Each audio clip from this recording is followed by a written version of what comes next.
In 2023, fewer than 5,000 Richard Mille watches were produced worldwide. That same year, a single model sold at auction for more than $5 million. So the question is not whether these watches are expensive. The question is why. They do not tell time more accurately than a Rolex. They are not made of more gold than a Patek Philippe. Yet fanatics treat them like mechanical artifacts. Welcome to INDUSTRIA, where we uncover the fascinating processes behind the manufacturing of items inside the factories. So grab your snacks and let's go! What happens inside a Richard Mille factory resembles failure analysis more than traditional watchmaking. Designs are pushed until they break. And only what survives is allowed to exist. This is not the story of telling time, but of how Richard Mille watches revolutionized modern watchmaking. And as we told you that Richard Mille produced less than 5,000 watches, Rolex produced more than 1 million. To understand the price, the scarcity, and the obsession, you have to understand how these watches are actually built. Richard Mille is a young brand by watchmaking standards. Its roots are not centuries old, but date back to the early 2000s, founded in 2001 by Richard Mille alongside Dominique Ganard, when the industry was dominated by heritage names that valued tradition over disruption. Instead of hiding the movement behind a dial, he exposed it. The first watch, the RM001 Tourbillon, took almost 3 years to develop. The movement was open. The structure was visible. Even the screws were left exposed. It prioritized transparency and mechanical performance over traditional elegance. The very first watches were priced over $500,000. At a time when most luxury brands were trying to justify why a watch should cost 5 figures, Richard Mille made it evident. Richard Mille entered a market where comparison was unavoidable, but competition was not the strategy. With no affordable models, every release had to succeed. Development delays were not just technical problems, there were financial risks. At Richard Mille, design rarely starts with how a watch should look. It starts with what the watch must endure. Engineers define limits before any visual decisions are made. Weight targets come first, then shock resistance, followed by how the movement should behave when exposed to repeated stress. Every component is modeled digitally, not just for shape, but for behavior, for how it flexes, for how force moves through the structure when the watch is hit. Loads are simulated again and again. Small changes follow. A fraction of a millimeter removed. A support reinforced. Entire architectures are abandoned before a prototype is ever produced. The tonneau-shaped case comes directly from this process. Its curved surfaces are not aesthetic choices. The geometry controls force distribution before materials are even selected. This becomes critical in watches like the RM2701 Rafael Nadal, designed to withstand shocks exceeding 5,000 GS. RM2701 Rafael Nadal's watch was designed to be worn during professional tennis matches. These watches are so lightweight and strongly intact that you can even wear them to your tennis matches. Traditional luxury watches rely on steel, gold, or platinum. Richard Mille went elsewhere. The brand uses materials borrowed from aerospace and motorsport, like Grade 5 titanium, Carbon TPT, and Quartz TPT, advanced composites layered under extreme pressure. Carbon TPT is made by stacking hundreds of microscopic carbon layers. They are aligned, compressed, and heated until they form a solid block, strong and light, but unforgiving during machining.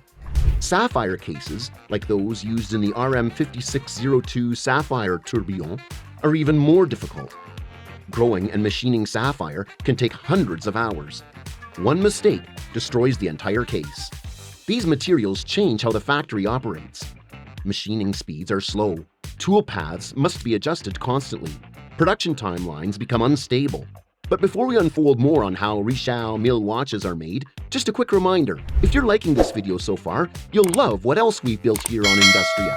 Check out the channel for more awesome factory stories.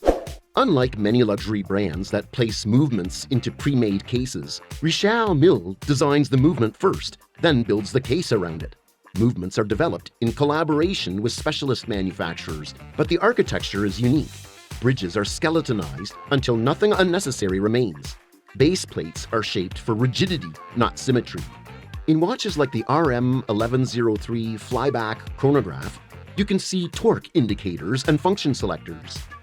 Some movements beat at 36,000 vibrations per hour, while others use variable geometry rotors that adjust winding efficiency depending on motion. Removing material from a movement introduces instability. Power delivery becomes harder to control. Mass determines how a watch reacts to motion, so even the smallest gram counts. The RM2701 Rafael Nadal weighs just over 18 grams, including its strap, making it one of the lightest tourbillon wristwatches ever produced. To achieve this, every component is minimized. Screws are custom-made. Bridges are thinned. Plates are crafted from advanced alloys like little, which is an aerospace aluminum-lithium alloy, and Phenox, where steel would normally be used. But removing material creates weakness. So instead of fixing the movement rigidly, Richard Mille suspends it. The movement floats inside the case. Shock is absorbed before it reaches critical components. This answers how the watches are made so light and raises another question. How do these fragile-looking structures survive brutal physical stress? That question is answered during testing. Testing is where Richard Mille separates itself. Their watches are tested far beyond the usual standards of COSC certification or water resistance. Watches are exposed to shock, vibration, temperature changes, and prolonged stress. Some are tested to forces comparable to automotive crashes. In real-world testing, instruments mimic tennis serves, golf swings, and vibration patterns far more extreme than any daily scenario. Rafael Nadal wore his watch during Grand Slam matches. Formula One drivers wear theirs inside cockpits exceeding 50 degrees Celsius. These trials ensure that even under extreme shock, the movement continues to beat. Testing here is not validation. It is data collection. Test results are not final judgments. They become inputs for future designs. A failure today reshapes the next reference. Despite the high-tech materials and simulations, machines do not put these watches together. Human hands do. Master watchmakers assemble movements under microscopes. Each component is adjusted, tested, and polished by hand. A single watch can take months to assemble.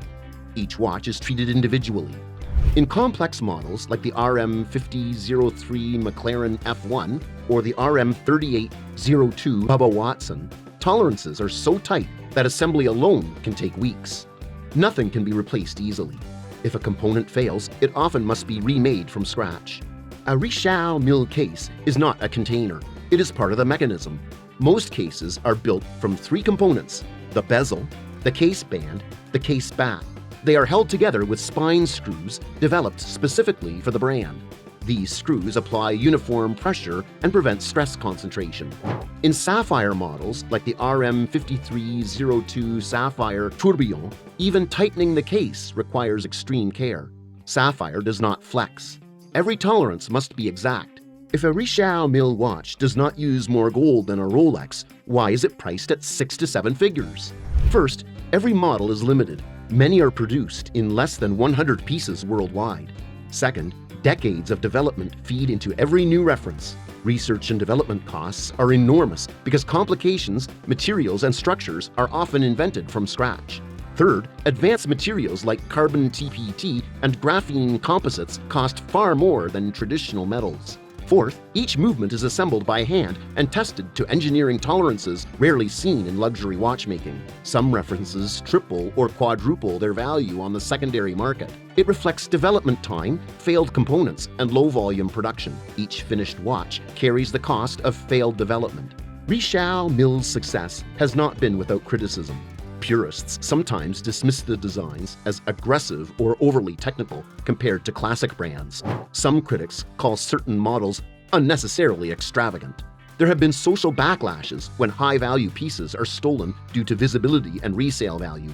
Some commentators argue that the market treats these timepieces as assets rather than watches, responding more to hype than horological tradition. Extreme pricing and visibility shift how the public views the brand. The watches are discussed as assets before they are understood as machines. Richard Mille does not make watches for everyone. It never tried to. It builds mechanical experiments. But all of them push boundaries. These watches are not designed for immediate understanding.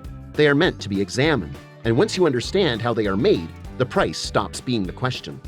The process becomes the answer. Among Richard Mille fans, watches are not pursued for age or heritage. They are pursued for difficulty. Certain references appear repeatedly in elite collections because they represent technical limits, not milestones in time. The RM027 and RM2701 Rafael Nadal remain central to that appeal. They were engineered to survive professional tennis, not display cases. Collectors value them as public proof of performance under real stress. Sapphire models carry a different prestige. The RM5601 and RM5602 are considered modern benchmarks. Each sapphire case demands hundreds of hours of machining. Women's models are equally sought after, not as smaller versions, but as technical statements.